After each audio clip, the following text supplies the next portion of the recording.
Eh bien, bonjour à chacun. C'est un petit peu fort, hein, ça résonne.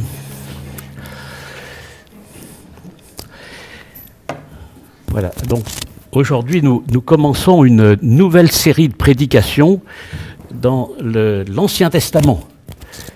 Et ce sera au niveau du livre du prophète Malachie.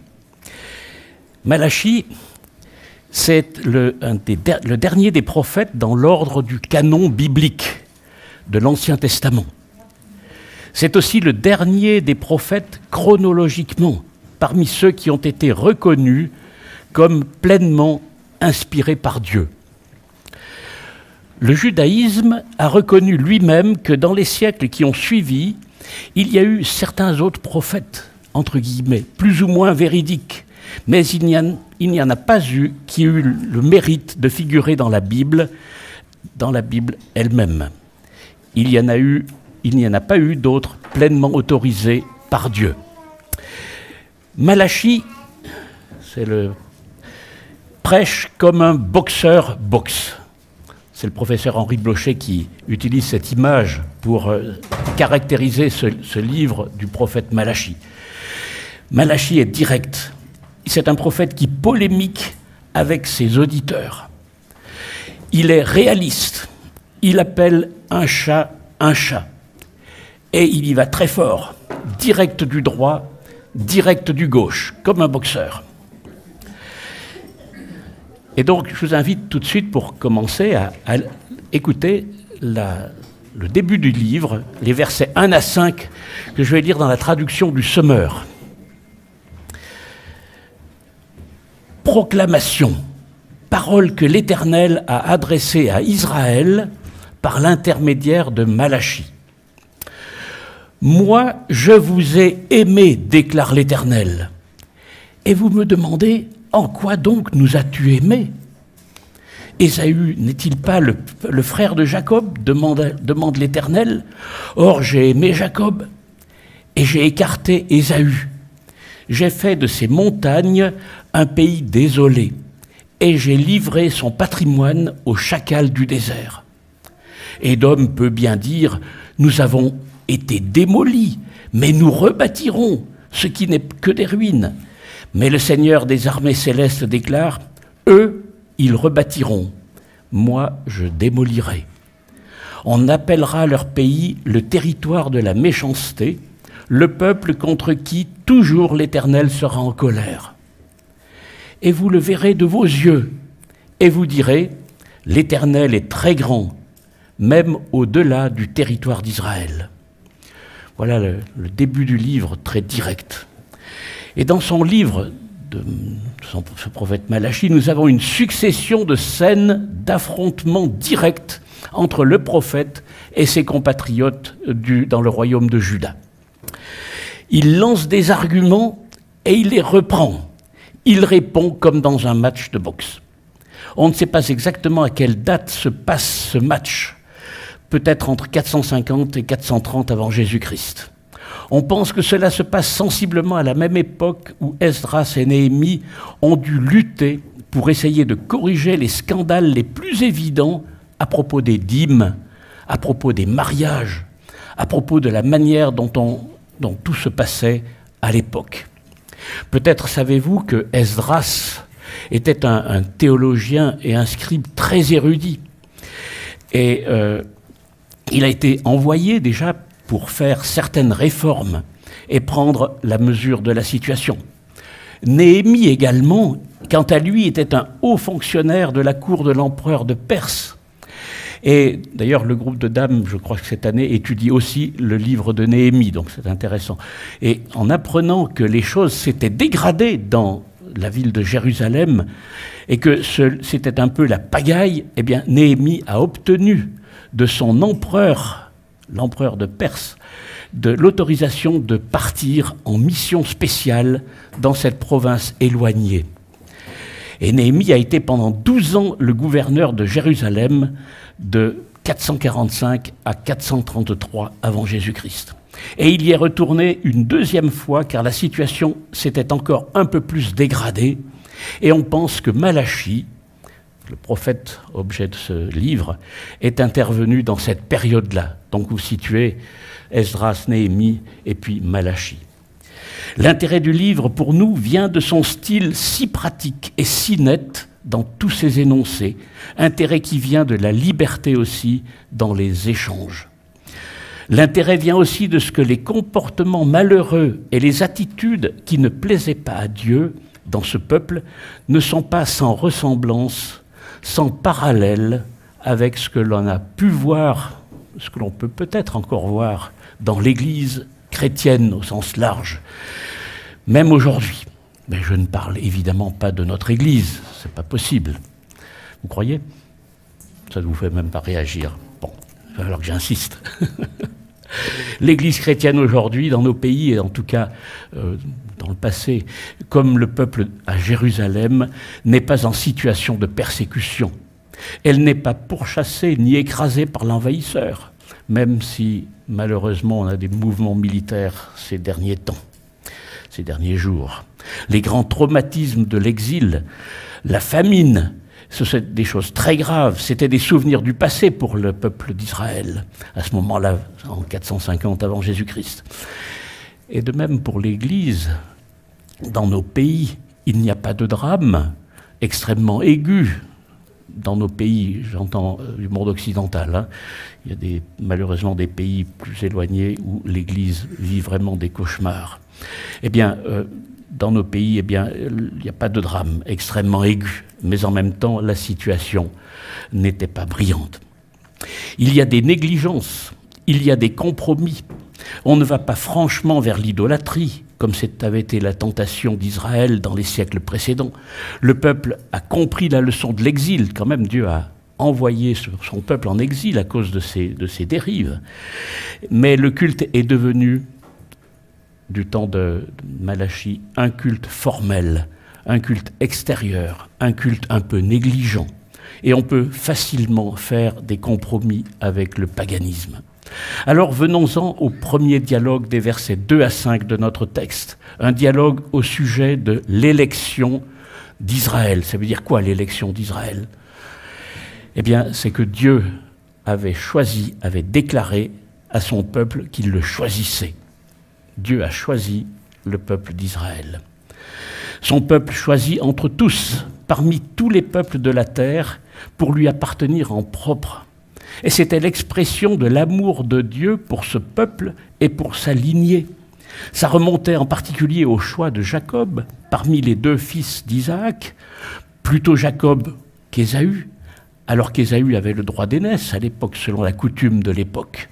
Il aurait dû avoir la primauté. Eh bien non, Dieu avait choisi le second fils. Dieu avait dit « J'ai aimé Jacob, j'ai choisi Jacob ». Donc, c'est sa lignée qui héritera de la promesse. J'ai écarté Ésaü, c'est dans la traduction du Semeur que j'ai lu, mais si vous regardez une traduction seconde un petit peu ancienne, eh bien, il est dit que j'ai eu de la haine pour Ésaü. Donc, et de ce peuple issu d'Ésaü, c'est le peuple d'Édom. Eh bien, Dieu n'a pas choisi ce peuple-là. Il a choisi Jacob. Et il leur dit, mais je vous ai aimé. Je vous ai aimé, déclare l'Éternel. Et le combat de boxe, c'est que, en fait, le peuple dit, mais, et vous me demandez en quoi nous as-tu aimés? Le peuple ne comprend pas, il ne se sent pas aimé. Ésaü n'est-il pas le frère de Jacob, dit Malachie? Mais j'ai aimé Jacob, j'ai écarté Ésaü. J'ai fait de ces montagnes un pays désolé, nous y reviendrons.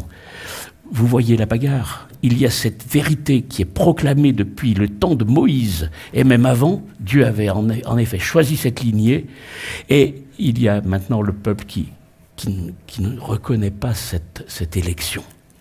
Et les gens autour de Malachie disent de manière peut-être un peu blasée, « Ouais, ça nous a fait une belle jambe qu'il nous ait choisis. » En fait, nous trimons tout le jour. La vie n'est pas drôle du temps d'Esdras Néhémie. La vie n'est pas drôle. qu'est-ce que c'est que cette élection dont Malachie nous parle, dont Dieu nous parle? Qu'est-ce que c'est que ce choix? Qu'est-ce que ce prétendu amour de Dieu pour nous? Voilà la réponse qu'il donne à Dieu. Et le prophète réplique en affirmant le choix de Dieu et en affirmant que la différence va se voir. Que fait l'élection divine? Que fait ce choix de Dieu pour son peuple? Le fait est que dans l'histoire, c'est Israël qui subsiste, alors qu'Édom, les descendants d'Ésaü, eh bien, c'est un peuple qu'on a oublié, dont on ne parle plus. Édom n'existe donc plus comme peuple. Pour ceux qui ont fait un peu de tourisme en Palestine, vous pouvez aller visiter un site qui s'appelle Pétra, qui n'est pas en Palestine, qui est plutôt en Jordanie. Et Pétra, c'était le lieu du peuple d'Édom à l'époque, bien avant. Et ceux qui ont visité Pétra, vous voyez, vous avez des ruines magnifiques, des palais qui sont sculptés, sans marteau-piqueur à l'époque, hein, dans des falaises rocheuses. C'est magnifique. Nous, on a eu l'occasion de le voir, c'est fantastique. Eh bien, il n'y a plus personne qui habite là. Il n'y a plus personne, c'est un peuple oublié. Et quand on regarde une tranche d'histoire superficiellement, comme le faisaient les Israélites à l'époque, il peut sembler que l'élection, ce choix de Dieu, ce n'est que des mots et que finalement, Dieu n'agit pas pour eux. Le regard peut s'accrocher à des faux semblants, surtout lorsque ce regard n'a pas de discernement dans l'histoire. Mais finalement, Dieu s'affirme comme celui qui est grand, le grand Seigneur. C'est les mots qui terminent notre passage qu'on a lu. Et le grand Seigneur, précisément, marque la différence dans l'histoire. Voilà ce que réplique le prophète. Le prophète réplique « Non ». Et je pense que cela peut s'appliquer à nous facilement aujourd'hui. Nous pouvons aussi être tentés et dire « Quand même, en Jésus-Christ, nous sommes le peuple élu de Dieu. Nous sommes le nouvel Israël. Nous avons été élus dès la fondation du monde pour que nous appartenions à Jésus-Christ et que nous constituions son peuple avec Jésus-Christ comme tête. Mais qu'est-ce que ça fait comme différence aujourd'hui? Finalement, nous avons tous nos problèmes, comme nos voisins. Nous ne sommes même pas épargnés du Covid.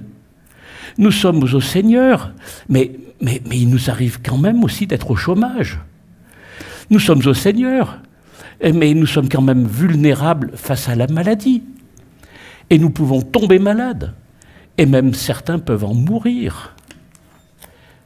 Et certains, même dans cette salle, ont pu être touchés de près par cette mort.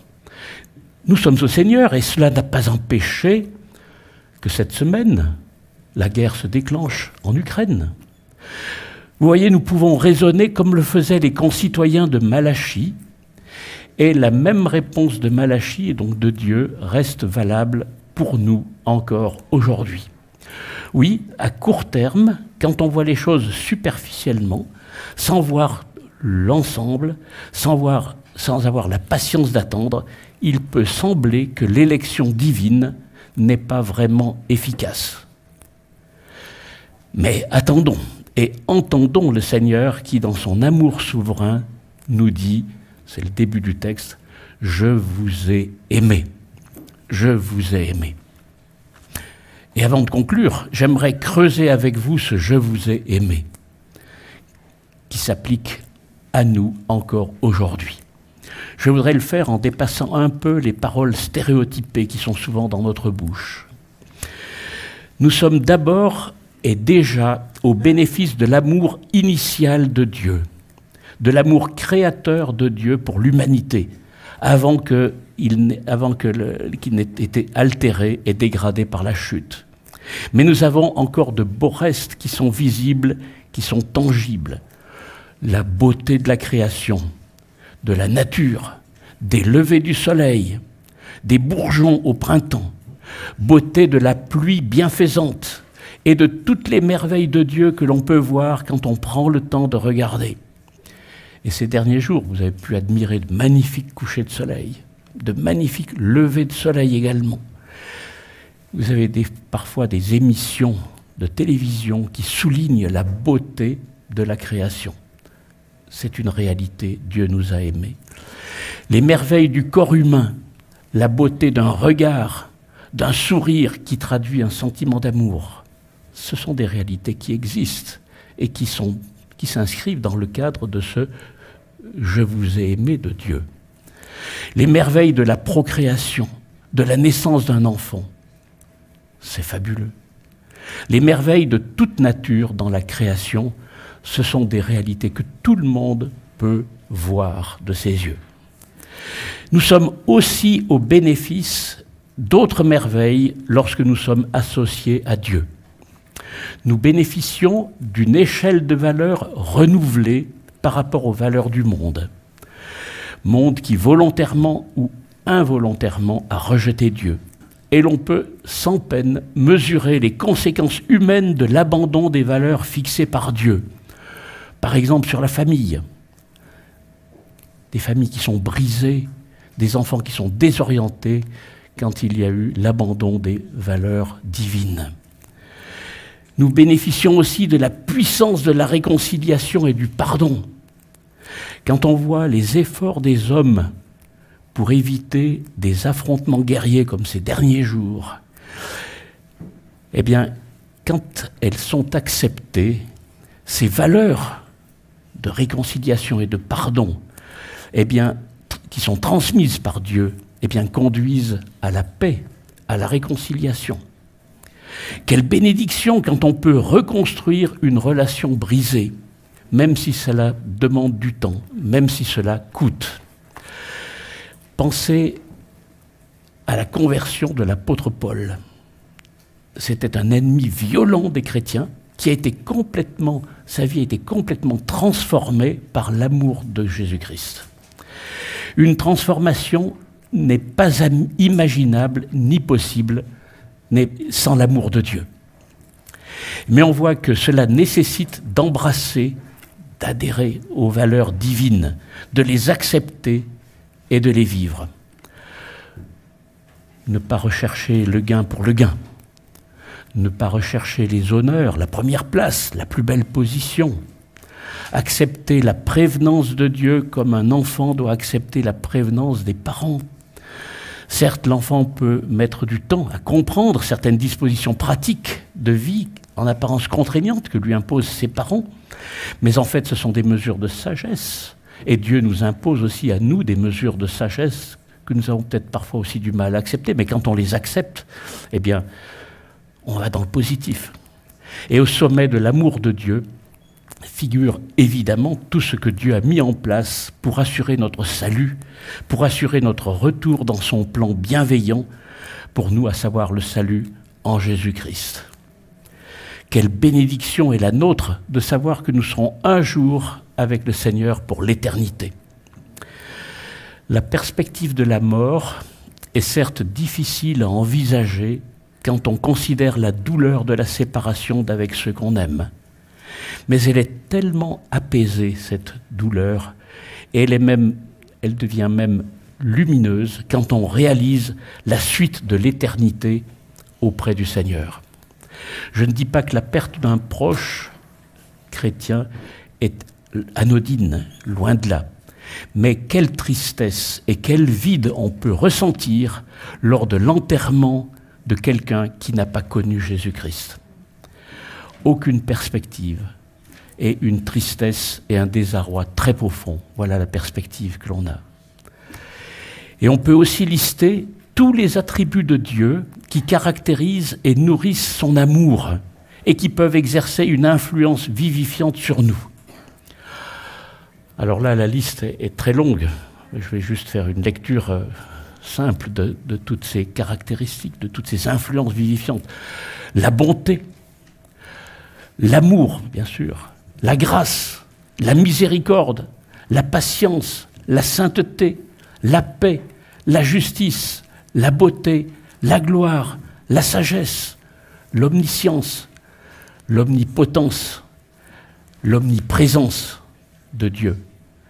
C'est à ces valeurs divines que Dieu nous invite à nous accrocher. Car on sait bien par expérience que l'abandon de ces valeurs dans nos vies ne conduit pas à la sérénité, mais à la tristesse, à la division, à la haine, à la jalousie, à la gloriole, au vol, à la convoitise, à la guerre, à l'infidélité, etc. Une autre marque extraordinaire de l'amour de Dieu pour ses enfants, les chrétiens dont nous sommes, c'est le don du Saint-Esprit, le don du Consolateur qui vient habiter en nous et y faire son œuvre. Et Dieu, au travers des paroles de Malachie, nous invite et nous exhorte à bien nous positionner ou à nous repositionner par rapport à son amour, et à réaliser et à apprécier son amour et à abandonner notre ingratitude. Combien de fois on peut être tenté en tant que chrétien de dire « mais oui, mais Dieu il m'aime pas, avec la tuile qui m'arrive, avec la panne que je viens d'avoir, avec cette jambe cassée, avec que sais-je. Dieu ne m'aime pas, c'est pas possible. » Mais si, Dieu nous aime. Certes, nous aurons des épreuves à traverser, nous aurons des efforts à fournir, mais quelle bénédiction au final. Et l'exemple de l'apôtre Paul qui, du fond de sa prison, et malgré toutes les conditions défavorables, arrivait à avoir une vie rayonnante, eh bien cela nous stimule. Il y a un premier épisode dans la ville de Philippe, où Paul est brièvement emprisonné avec son compagnon Silas. On trouve ça au chapitre 16 du livre des Actes. Et par la suite, Paul est sans doute emprisonné aussi à Troas, à Éphèse. Et bien sûr, toute la fin de son parcours, lorsqu'il va de Jérusalem jusqu'à Rome, c'est un parcours de captivité. Il n'est pas en pleine liberté, hein. Eh bien, le récit qui couvre les chapitres 21-28 du livre des Actes et qui devient une sorte d'occasion de diffusion de l'Évangile, eh bien, ça se passe en étant prisonnier. Paul prisonnier, oui, mais aussi Paul évangéliste. Et Paul reconnaissant l'amour de Dieu, malgré l'enfermement, malgré la prison. Et l'expérience de la prison et de la contrainte lui permet de mieux souligner la puissance de Dieu. Et c'est très paradoxal. Voilà d'ailleurs ce qu'il nous laisse comme recommandation en Éphésiens 4, versets 1 à 4, passage qui a été vu le 13 février dans une prédication de Sylvain. « Je vous encourage donc, moi, le prisonnier dans le Seigneur, à vous comporter d'une manière digne de l'appel que vous avez reçu, en toute humilité et douceur, avec patience. Supportez-vous les uns les autres dans l'amour, en vous efforçant de conserver l'unité de l'esprit par le lien de la paix. » Oui, nous serions bien ingrats de dénigrer l'amour de Dieu, même au travers de nos épreuves. Que ce soit des problèmes relationnels, que ce soit des problèmes de santé, que ce soit des problèmes de travail ou tout autre problème, que nous sachions reconnaître cet amour. Ne cédons pas à la tentation du dénigrement de l'amour de notre Dieu pour nous. Et comportons-nous de manière digne de l'appel que nous avons reçu. Et au final, quelles seront les conséquences de l'appropriation de son amour dans toute sa réalité? Eh bien, le verset 5 nous le dit. « Et vous le verrez de vos yeux, et vous direz, l'Éternel est grand, même au-delà du territoire d'Israël. » C'est un message prophétique qui nous concerne, nous, ici, les chrétiens, qui sommes partout dans le monde, mais aussi donc au-delà du territoire d'Israël, mais aussi ici à Morée, Loin et Orvan. Donc au-delà des frontières d'Israël, nous pouvons voir de nos yeux, je dirais qu'on peut même toucher la grandeur de notre Dieu. Et les tristes circonstances qui touchent le monde depuis 4 jours illustrent le contraste entre les forces du mal et la grandeur de notre Dieu. Que nous puissions ne pas être ébranlés et reconnaître avec force en ce jour la grandeur de notre Dieu et de son amour pour ses enfants, même au travers des événements actuels. Et souvenons-nous fermement souvenons-nous fermement et restons fermement attachés à cette promesse de Jésus en Matthieu 28, verset 20. « Et voici, je suis avec vous tous les jours jusqu'à la fin du monde. » Amen. Je vous invite à la prière. Je vais en fait lire une prière qui nous a été communiquée par notre président de l'association baptiste en lien avec les événements actuels. Alors Sylvain a déjà largement prié pour ça, mais je vais le refaire encore maintenant. Seigneur Jésus, Prince de la paix, nous te prions pour nos églises locales, et donc l'église ici de Veneux, Moret, Loing et Orvanne. Nous te prions pour qu'elles soient des lieux de pardon et de réconciliation, pour qu'elles puissent refléter devant les hommes ton projet de paix.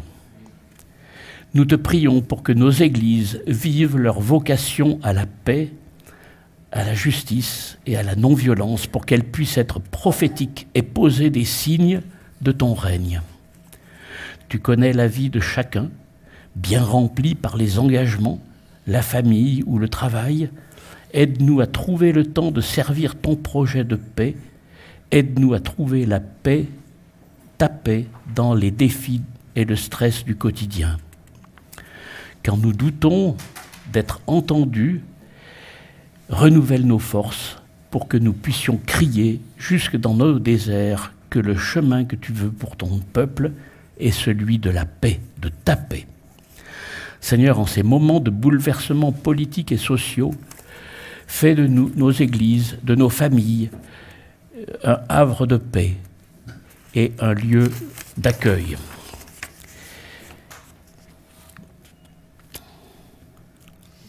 Nous te prions pour les pays qui souffrent de la guerre et de la violence des hommes. Nous entendons les populations de plusieurs pays hurler dans le monde, dans un monde sourd, mais nous avons déjà oublié bien d'autres peuples massacrés. Nous te demandons pardon pour la dureté de notre cœur, pardon pour la facilité avec laquelle nous nous habituons à la famine, au malheur et à la mort, tant qu'ils ne frappent pas à notre porte. Seigneur, aie pitié de ces populations martyrisées, aie pitié de nous. Touche le cœur des bourreaux et des décideurs, aide-nous à agir à notre niveau. Seigneur, nous osons te prier pour la paix dans le monde, que ton règne vienne, toi, lumière du monde, doux prince de la paix. Amen.